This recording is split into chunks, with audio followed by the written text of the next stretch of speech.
Menstrual cycle start करने से पहले हम थोड़ा सा हार्मोन के बारे में स्टडी कर लेते हैं। तो हाइपोथैलेमस जो है वो सिक्रीट करता है, यहाँ पे हाइपोथैलेमस है, उसने सिक्रीट किया या रिलीज किया गोनेडोट्रोपिन रिलीजिंग हार्मोन। और गोनेडोट्रोपिन रिलीजिंग हार्मोन क्या करता है, एंटीरियर पिट्यूटरी को स्टिमुलेट करेगा, एंटीरियर पिट्यूटरी को स्टिमुलेट करेगा कि वो क्या रिलीज करे, LH और FSH रिलीज करे, follicle stimulating hormone and LH luteinizing hormone secrete करे। ठीक है, अब LH और FSH का क्या रोल है, क्या फंक्शन परफॉर्म करते हैं ये। FSH इसका नेम ही इंडिकेट कर रहा है कि फॉलिकल स्टिमुलेटिंग हार्मोन, तो जो ओवरियन फॉलिकल्स हैं उनको स्टिमुलेट करेगा, ये उनकी ग्रोथ में हेल्प करेगा। एंड देन आपको पता है फॉलिकल्स के अंदर क्या है, इमेच्योर एग है, तो उसकी एग की ग्रोथ में भी हेल्प करेगा। एंड देन फॉलिकल्स और क्या करते हैं, फॉलिकल्स जो हैं, जो ग्रोइंग फॉलिकल्स होंगे वो क्या सिक्रीट करते हैं, वो सिक्रीट करेंगे एस्ट्रोजन।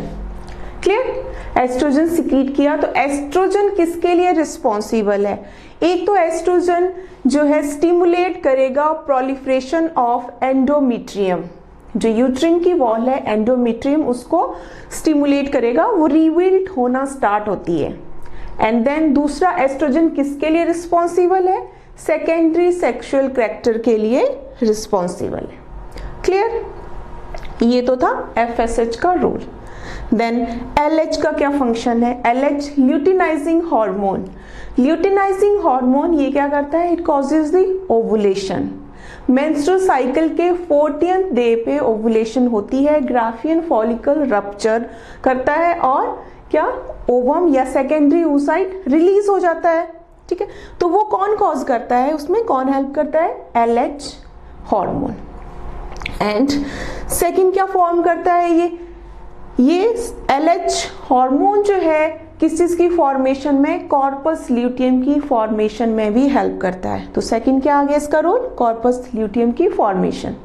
एंड देन जो कॉर्पस ल्यूटियम फॉर्म हुआ, कॉर्पस ल्यूटियम अगर आपको याद हो तो जो रिमेनिंग फॉलिकल्स हैं उनसे फॉर्म होता है, तो इसमें कौन हेल्प कर रहा है, LH। कॉर्पस ल्यूटियम फिर क्या करेगा, कॉर्पस ल्यूटियम जो बना तो वो large amount of progesterone secrete करता है। ये कॉर्पस ल्यूटियम क्या करेगा, large amount of progesterone hormone secrete करेगा, जो एंडोमेट्रियम के लिए कंपल्सरी होता है, जो एंडोमेट्रियम की लाइनिंग को मेंटेन करके रखता है, प्रोजेस्टेरोन हार्मोन। क्लियर, तो बच्चे ये वाली डायग्राम जो है हमारी NCERT बुक में बनी हुई है, ये डिफरेंट फेजेस दिखा रही है, सभी इवेंट्स दिखा रही है। ये आप यहाँ पे देखो, ये यूट्रिन के इवेंट्स हैं, ये डेज दिए हुए हैं।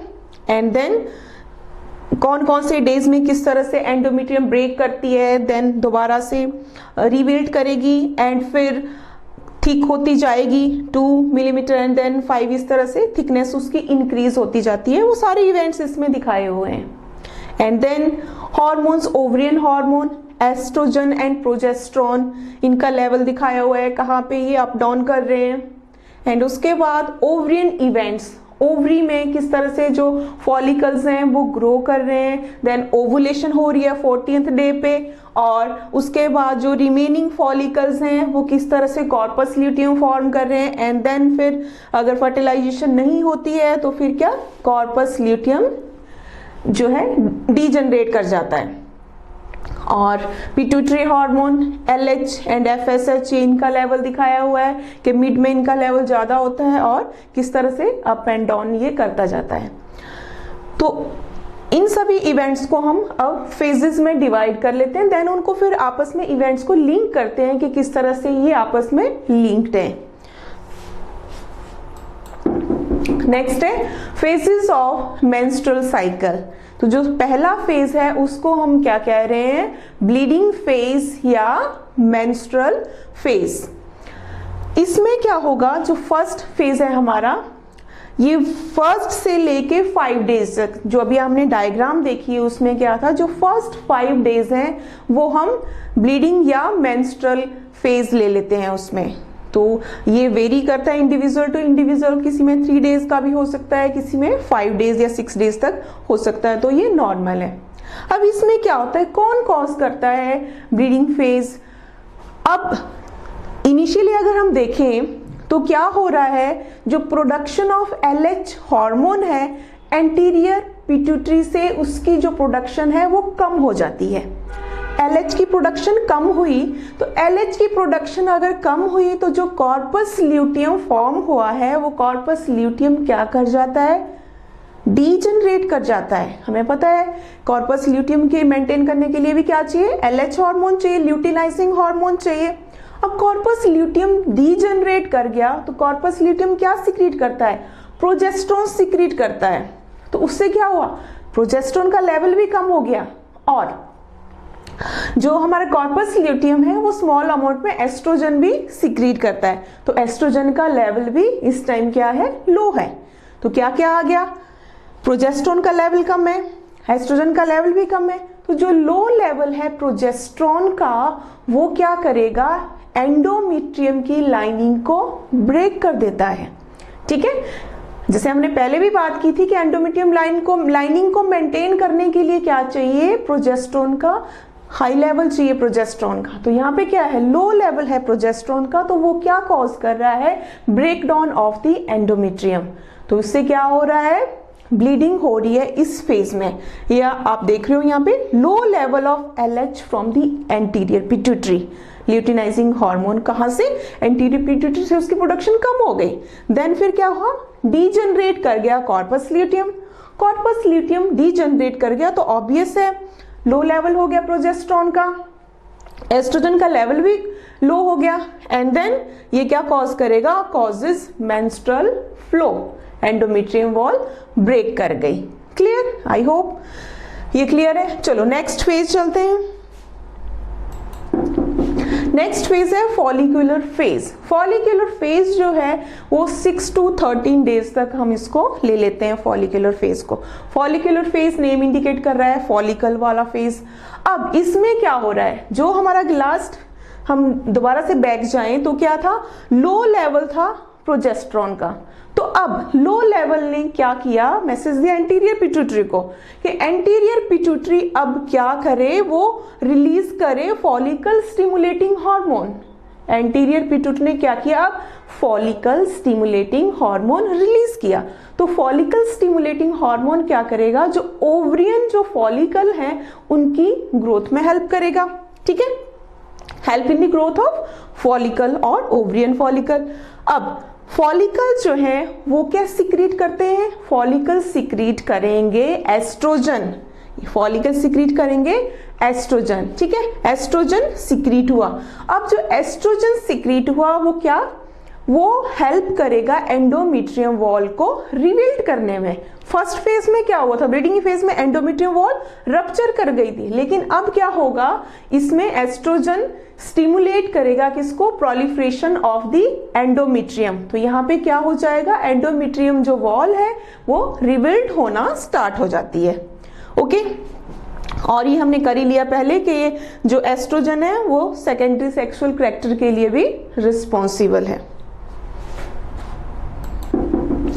देन नेक्स्ट है ओवुलेटरी फेज। ओवुलेटरी फेज, इसको हम 14th डे जो है उसको हम ये मानते हैं कि 14th डे पे ओवुलेशन होती है। तो जो नेक्स्ट फेज है वो हमारा ओवुलेटरी फेज है। अब क्या हुआ, अगेन जब हाई एस्ट्रोजन लेवल था, फॉलिकल क्या कर रहे थे, वहां पे एस्ट्रोजन सिक्रीट कर रहे थे। अब फॉलिकल आपको पता है मैच्योर हो रहे हैं, देन अब एस्ट्रोजन लेवल भी क्या हो रहा है, राइज कर रहा है। तो एस्ट्रोजन लेवल क्या, हाई एस्ट्रोजन स्टिमुलेट कर रहा है एंटीरियर पिट्यूटरी को। अब थोड़ा सा हम अगर एनसीईआरटी एक लाइन पे फोकस करें, जो मिड ऑफ द साइकिल है वहां पे क्या, दोनों ही हार्मोन कौन कौन से, LH, वहां पे लिखा हुआ है कि LH और FSH जो हैं साइकिल के मिडल में दोनों, ये इनका क्या है, पीक लेवल होता है। ठीक है, लेकिन अब क्या हुआ, जो हाई लेवल ऑफ एस्ट्रोजन है उसने स्टिमुलेट किया एंटीरियर पिट्यूटरी को कि वो LH का लेवल तो क्या करे, और इंक्रीज कर दे, मैक्सिमम पे चले जाए और इंक्रीज कर दे, लेकिन FSH का लेवल क्या करे, कम कर दे। ठीक है, तो जो LH का जो हाई लेवल है उसके कारण क्या होगा, ओवुलेशन होगी। High LH causes ovulation, high LH के कारण ही क्या होता है, ओवुलेशन होती है।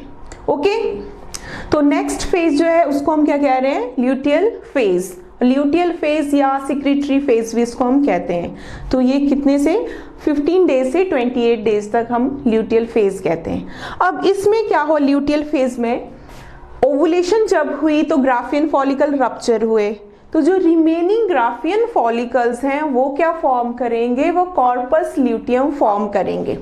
ये आप देख रहे हो, remaining cells of ovarian follicles are stimulated by LH to develop corpus luteum. जैसे हमने पहले ही कहा था हार्मोन में कि LH किस में हेल्प करेगा, कॉर्पस ल्यूटियम फॉर्म करने में हेल्प करेगा। एंड देन LH क्या सिक्रीट, कॉर्पस ल्यूटियम क्या सिक्रीट करेगा, प्रोजेस्ट्रॉन सिक्रीट करेगा, high amount of progesterone secrete करेगा।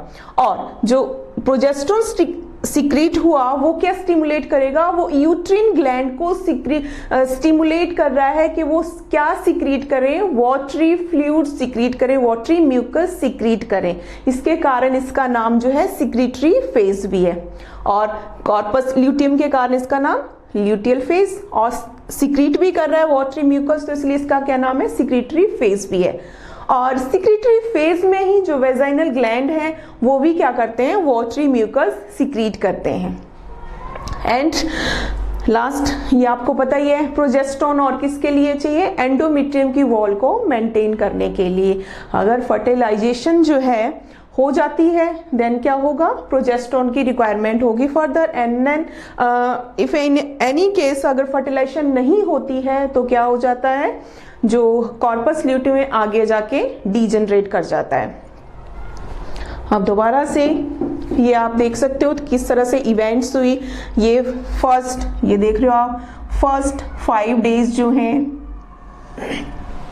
ये फर्स्ट फेज आया सॉरी मेंस्ट्रुअल और ब्लीडिंग फेज आया 5 डेज तक। ठीक है, तो इसमें क्या हुआ, एंडोमेट्रियल वॉल ब्रेक कर रही है। और यहाँ पे भी आप लेवल देख रहे हो हार्मोन्स का, इनका लेवल लो है, एस्ट्रोजन और प्रोजेस्टेरोन का लेवल लो है। ठीक है, और आगे आप देख रहे हो कि यहाँ पे क्या होगा, एंडोमेट्रियल वॉल जो है रिबिल्ड होना स्टार्ट कर देती है, क्योंकि एस्ट्रोजन यहाँ पे फॉलिकल जो है एस्ट्रोजन सिक्रीट कर रहे हैं। और एस्ट्रोजन किसको स्टिमुलेट करता है, ये स्टिमुलेट करता है एंडोमेट्रियम को कि वो प्रोलिफरेट करना स्टार्ट कर दे, थिक होना स्टार्ट हो जाती है एंडोमेट्रियल वॉल। तो इस तरह से 40th डे पे फिर क्या होता है, ओवुलेशन। ये यहाँ पे ग्राफियन फॉलिकल रप्चर हुए और ये सेकेंडरी oocyte रिलीज हो जाता है। एंड देन जो रिमेनिंग ग्राफियन फॉलिकल है उन्होंने क्या फॉर्म कर लिया, कॉर्पस ल्यूटियम। एंड देन आप देख रहे हो लास्ट में कॉर्पस ल्यूटियम जो है रीजनरेट कर जाता है। और इस तरह से दोबारा से जो है क्या हो जाएगा, लो लेवल हो जाएगा प्रोजेस्टेरोन का, लो लेवल हो जाएगा एस्ट्रोजन का। देन नेक्स्ट साइकिल स्टार्ट हो जाएगा, फिर से ये अगेन नेक्स्ट ब्लीडिंग फेज आ जाएगा। तो ये था बच्चे मेंस्ट्रुअल साइकिल के बारे में।